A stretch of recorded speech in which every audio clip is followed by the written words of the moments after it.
Power 106, Brown Bag Mornings. I'm Rosecrans Vic, and we got Benny the Butcher. What's happening? Hey, the Butcher coming. You already know. What's up, bro? How you feeling today? Man, I'm chilling. I'm feeling good, man. Everybody Cant Go out right now. Yes, sir. Yes, sir.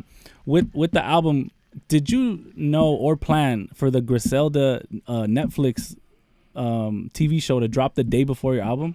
I didn't. That was like some divine timing. I didn't. I would love to say I planned that out, but I didn't. The way it literally dropped one day apart. I just looked it up. I'm like, didn't that just come out last week too? That's fire. Yeah. Talk to me. Have you watched the show? Have you been able to sit down and watch the show? I haven't watched the show yet. I haven't watched the show. I've been busy, but I'm planning on it. Yeah. You're obviously familiar with the story though. Like yeah. No, I just thought that was crazy. I was like, if that was planned, that would be genius. Man, I felt like they should have got like a different actress. You know what I'm saying? Instead of Sophia? You know, she too beautiful. Yeah. You know what I'm saying, to play that part. You know what I mean? Yes. It's like, you know, Griselda, she was beautiful too, but in a different kind of way. You know what I mean? And I feel like they should have painted the picture a little bit better. So probably that's why I ain't jump into it. You know I mean? Yeah, no, absolutely. But back to the album. So Everybody Cant Go. Track 2, Brawn. Yeah. One of my favorite records. Hit Boy produced that, right? Yes, sir. Yeah. Talk to me about that. Just do you have a relationship with Brawn, or did you just get in there? You started feeling like Brawn. Like, just tell me about that record. Man, I got in there, and then I was going with that rhyme pattern. Okay. And then when I said his name in the song, you know what I mean? It's like I want to push the envelope and talk about the, you know what I mean? Yeah. Championships and things like that. Yeah. It's about being at one point and then being at another point and being successful all around. Yeah. And I feel that's what Brawn embodied. I'm an NBA fan like everybody else. Yeah. So, you know what I mean? I saw the parallels you drew, like you said, got the chip and then told like people back home. So long. Yeah, so long. Yep. Also, I feel like what you said, me and Success built a bond. I'm like, oh, that's so hard. That's a bar you know right what I'm there. saying? And rhyming the same, like, the same sequence all the way through. So that's definitely one of my favorites. It was fun making that song. I had a blast. Do you know if Brawn has heard it yet? Yeah, I sent it to him first. Wow. Before it even came out. Way before it came out. What was his reaction? You know, he loved it. It went crazy. You know what I'm saying? And then he posted it when it dropped. You know what I mean? Yeah. But that's old to him. Yeah. He been had it. So it was just like, oh, finally you drop it. Right. Exactly. It's crazy. Like, we find out like LeBron is like a low key A&R. Like, I feel like a lot of people send him music early. Like, I've been had that. I remember Kendrick had that Untitled album and sent it to him, and he kind of forced TDE to drop it a couple years ago. I was like, damn, what? LeBron is tapped in. You got to send the homies the records, man. That's how they get. That's how they do what they do. They listen to the music. We see them listening to music on the way to the games. We like, you know what? I'm gonna send them this to listen to. Absolutely. Also, you have a track on there with Snoop. And that video is insane. It looked to me it's like video of the year. Like, that's fire. Talk to me about that whole video shoot, the cameos, everybody was in it. It looks so organic too. Man, we had fun shooting that video, and I do a lot of my songs and a lot of my videos out west. You know what I'm saying? So Snoop brought the West vibe out there and brought the bikes out. It was fire. You know what I'm saying? Yeah. Got the skyline and people getting beat up and shit in the video. I love it. I mean, hip hop. Talk to me about your relationship with Snoop. I love how it was like a full circle moment. Like the outro was him kind of just talking about everything. But just tell me about like the first time maybe like you met Snoop and like your guys' interaction. First time I met Snoop was in the studio. I went to go meet him. They told me he was there. He knew I was on my way, pulled up. I heard a beat playing on my way, walking down the hall. I already knew I was going to try to get on that beat. I already had half the flow written already. Got in there, smoked a couple, talked business, recorded the record. And did all that the first time I met him. Wow. I love how you brought Snoop like back in his gangster bag. Because like the voice even like that he used, the gangster's back in this again. Like I was just like, man, I haven't heard Snoop like that in a minute. Yeah, you could twist your fingers up to that. That's what I'm saying. That's Snoop right there. Real shit. Exactly. I don't know if you've seen that UMG and Tik Tok are no longer doing business, right? You're under UMG with Def Jam. Right. Does that affect you in any way? What are your thoughts about that? You know, whole like your music is not gonna be on TikTok anymore, or like the UMG catalog won't be on there. You know, really, I don't know, really don't really affect me like that because I'm not really heavy on TikTok. Even though I got a TikTok page, shout out to all the TikTok users and shit like that. And people put my music on TikTok all the time. Yeah, you know what I'm saying. But it's not like, I mean, what could I say, man? All this damn new technology. They invent a new one of these shits tomorrow or some shit. But, yeah. You know what I'm saying? I don't know. I feel like it's a little bit of a missed opportunity with 1 Foot In. Because, like, if you remix that, it could be like a bachata song or it could be a dance. 1 foot in and 1 foot out and 1 foot in and 1 foot out. Oh, shit. I was listening to that. I was like, hey. Did you create the dance already? No, I haven't yet, but I'm working on it. You know what I mean? But, you know, it's big business when it comes to these streaming platforms and these social media sites. You know, people want to discuss their number. Yeah. You know what I mean? To make it fair to everybody. You know what I mean? I don't know how it go, but, you know, a lot of times they just start up and tell you what they're going to give you.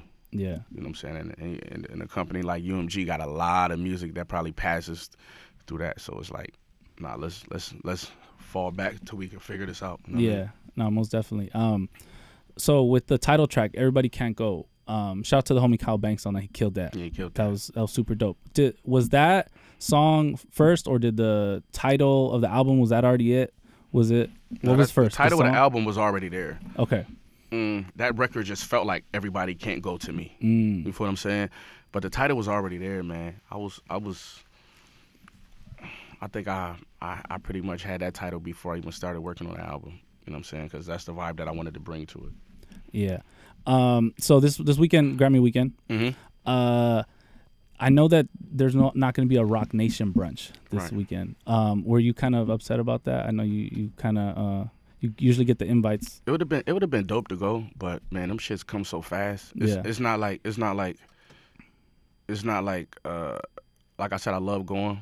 You definitely look forward to it, but I'm trying to tell you, trust me, they come so fast.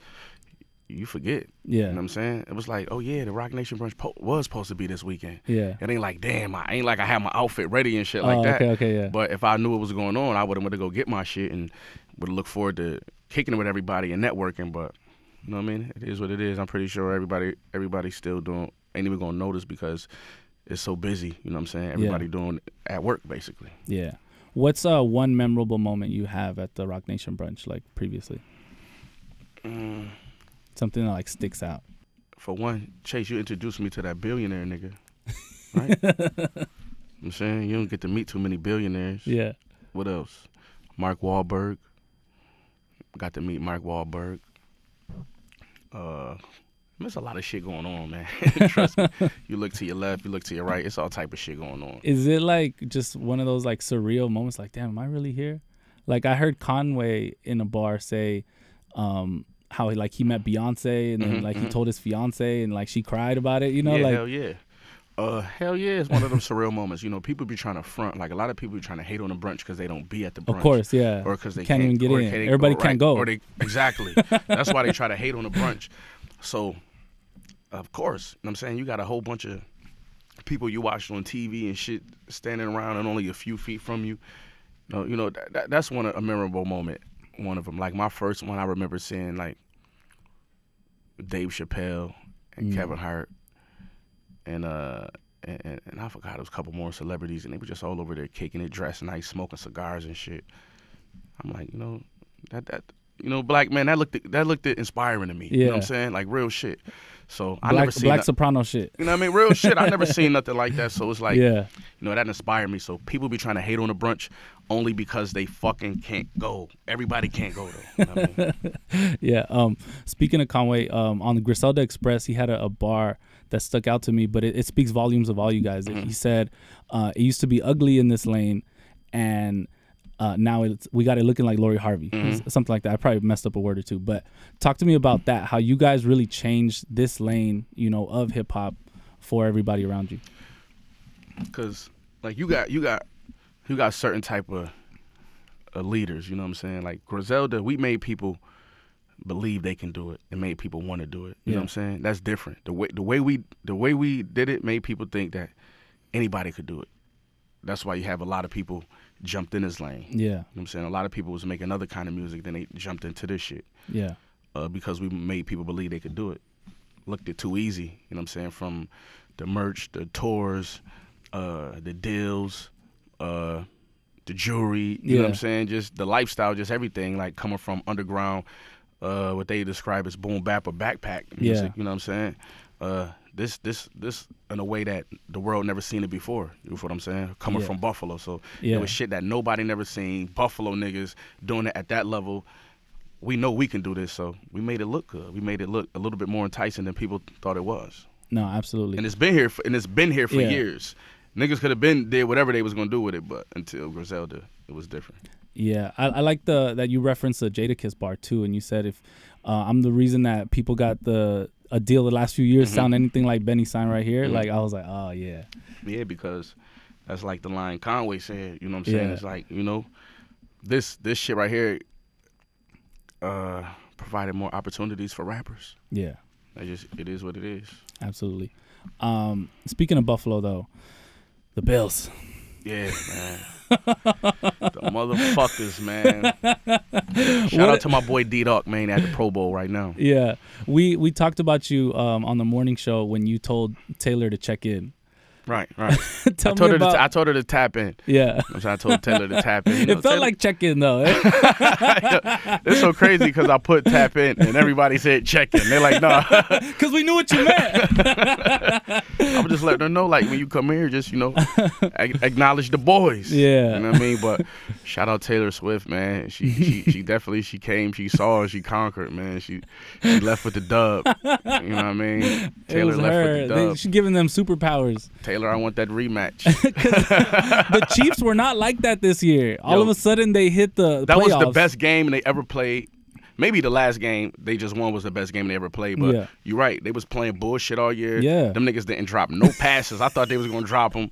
You know, the better team won that night. You know what I'm saying? Yeah. So I'm a football fan, ultimately. So I love it, and I like what they doing, but I don't like that shit at the same time. You know what I mean, you guys got Josh Allen, who like is probably right under Mahomes, right? Everybody would acknowledge like this guy's great, you know, like, and you guys are like, you guys seen 20 years of Brady, and then now Mahomes, like that's like what the, I feel like that shit not funny, bro. It's funny as a Raider fan. Bro. As a Raider fan, it's funny because I go through like even worse. You feel me? Like right. We haven't seen anything since the Tuck rule was invented. Cause I was in Atlanta. I was in Atlanta when they lost that Super Bowl. Oh, right. Shit, yeah. And seeing everybody, like the city was fucked up. Yeah. But at the same time, I was like, man, get over it. We lost 4 in a row. Yeah. You know what I'm saying? It's like it could be worse.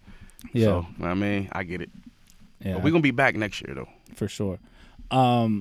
So I know that you have the BSF label, the label. Armani Caesar was on this album. Super dope. As you've seen, there's been like Nicki and Meg. They've been going back and forth. Do you hope that one day somebody disses Armani so she could just show off, like show out? Like nobody's came for her, and I kind of like, as like a fan of hers, I'm like, I want somebody to poke the bear.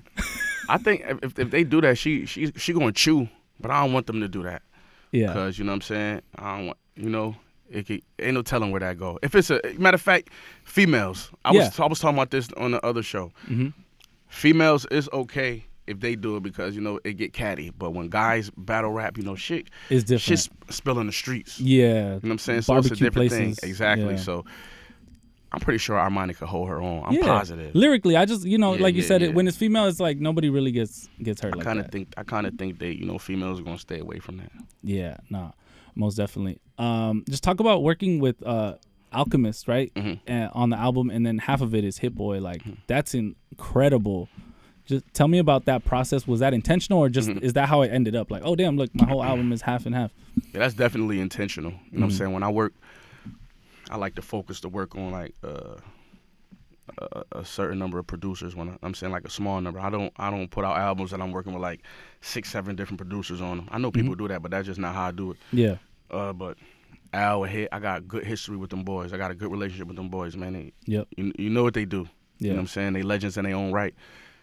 And shit, I thought it was a perfect time to put both of them on this Def Jam debut album. I mean, so give both vibes. Those the two best Benny the Butchers, and I just combined them. That's fire. You also worked with Wayne again on here. Talk to me about your guys' like working relationship. Man, the first time Wayne gave me a verse, he told me anytime I need him, and he kept his word. You know what I mean? So I ended up on that shit with him and Chains, but that was through Chains. You know what I mean? But you know, Wayne one of the greats, man. He respect the art. He respect what boys doing with this shit. He come from the same era, so you know what I mean. He honored that.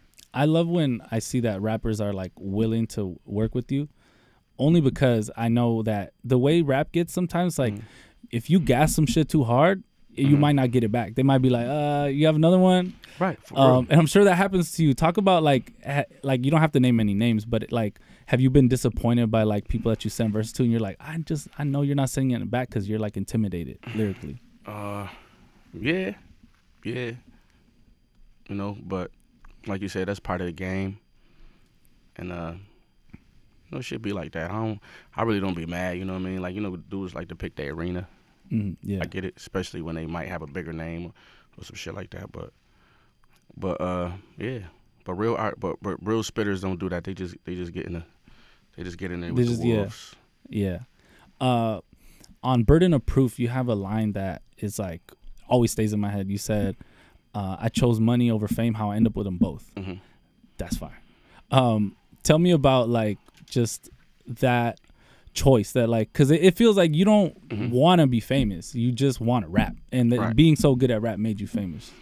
By being talented and being successful, you indirectly sign up for a lot of shit. Yeah. You know what I mean? And that was just one of the things, you know. We want to be successful. We ain't sign up for all the bullshit that comes with it. Yeah. But you gotta handle it the same. You know what I mean? Like it's part of it. You signed the contract. You subscribe to this life, and it comes with it. But man, that's why you gotta stay focused, keep your team right, and know this shit is all about. It's all about the profit. It ain't about nothing else. Yeah. If at the end of the day we can't pay our mortgage, you know what I'm saying, or we can't take care of our families off this shit, it ain't about nothing. Absolutely. So you kicked off 2024 with this album. What else can we expect this year? Everything. I'm doing all type of shit. You know what I'm saying? More music, movie. You know what I'm saying? Movie like acting? Hell yeah. Wow. You know what I'm saying? You had a movie come out fact. before. That's yeah, a fact. Yep. Conflicted. Yeah. I'm in some shit with my boy Ray Jr. Whole bunch of shit. We doing everything, man. They need to put me on Saturday Night Live. Oh. You know what I mean? As a musical guest or like also like acting in the skits? Everything. Or directing. Both. I'm doing wardrobe. Everything. Get me on that shit. Musical guest, host, whatever. Man. You and Taylor Swift? That would be cool. Like maybe she's a musical guest and you're acting. How crazy would that go? That would be crazy. What I'm saying? Have me and Taylor Swift doing like a Pulp Fiction skit. Oh. Come on, man. I can't keep giving these ideas away. Yeah. No more free, Randy. All right. Benny the Butcher, thank you so much for coming through. Appreciate you, gang. Appreciate it. Yep. Power 106, Brown Bag Mornings. Yeah.